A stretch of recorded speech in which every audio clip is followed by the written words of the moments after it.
तो आज हम डिस्कस करेंगे मेनका गांधी का केस। हुआ ये था कि गवर्नमेंट ने 1976 में जो है मेनका गांधी का पासपोर्ट है वो ज़ब्त कर लिया और उनको बताया भी नहीं कि किस कारण से, मतलब कोई रीज़नेबल जो है उनको कॉज नहीं बताया गया और उनका जो पासपोर्ट था उसको जब्त कर लिया गया। इससे खिन्न होकर मेनका गांधी ने जो है कोर्ट में केस लगाया, उसको कोर्ट में चैलेंज किया। तो उसमें फिर सुप्रीम कोर्ट ने ये बोला कि गवर्नमेंट का जो एक्शन था वो आर्बिट्रेरी था और अननेसेसरी था। मतलब कहने का मतलब ये था कि गवर्नमेंट ने जो किया वो आर्बिट्रेरी किया और अनरीजनेबल किया, मतलब कोई रीज़न भी नहीं बताया।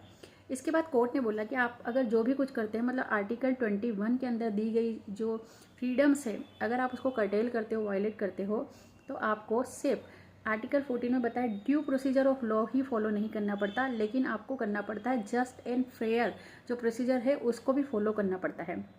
इसके बाद सुप्रीम कोर्ट ने इसको आगे बढ़ाते हुए ये बोला कि तो सुप्रीम कोर्ट ने कहा कि आर्टिकल 21 जो बात करता है लाइफ एंड पर्सनल लिबर्टी की, तो यहाँ पर पर्सनल लिबर्टी मतलब मेनका गांधी विदेश जा रही थी और उनका पासपोर्ट जो है जब्त कर लिया, तो ये पर्सनल लिबर्टी में आता है।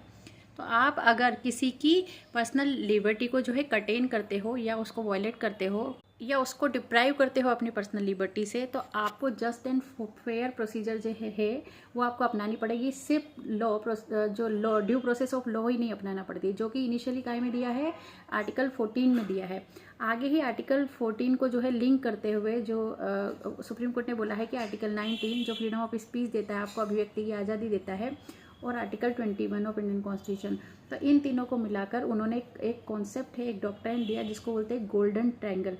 तो ये वाला जो डॉक्ट्रिन है, ये कॉन्सेप्ट भी इस केस में क्रिएट सुप्रीम कोर्ट द्वारा किया गया था।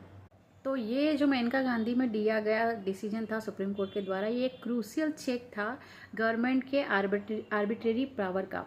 और अगर आप पर्सनल लिबर्टी को जो है कर्टेल करते हो किसी भी तरह से, या फिर आप उसको लेते हो, पर्सनल लिबर्टी किसी की ख़राब करते हो, तो यहाँ पर जो है आर्बिट्रेरीनेस नहीं चलेगा गवर्नमेंट का, क्योंकि ये आर्टिकल 21 तो ऐसा आर्टिकल है, ये इमरजेंसी में भी आप इसको नहीं मतलब सस्पेंड कर सकते हो।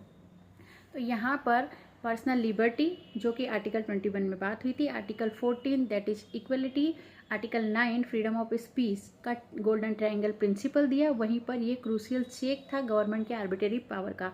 तो मेनका गांधी का जो केस है 1976 का, ये एक landmark judgement given by supreme court. Thank you so much.